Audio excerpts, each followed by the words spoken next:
guys, so, magandang tanghali guys. Dito muna tayo sa ilalim ng star apple.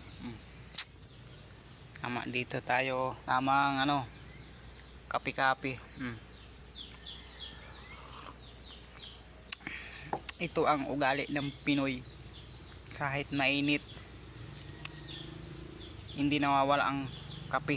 Ugali na talaga yan, kumbaga kasanayan. So parehas lang yan ng bisyo na talaga ito. Diba, na-addict kapag walang kape. Mainit ang ulo, nagagalit pag kaninamnam. Ito lang tayo guys sa ilalim ng star apple. Ito yung ginagawa natin, bahay na yan. Ayan, malapit na tayo matapos sa ating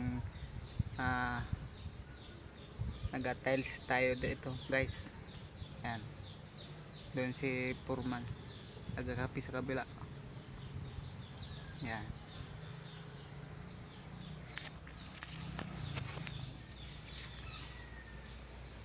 bye bye, gandang hapon, gandang tanghali.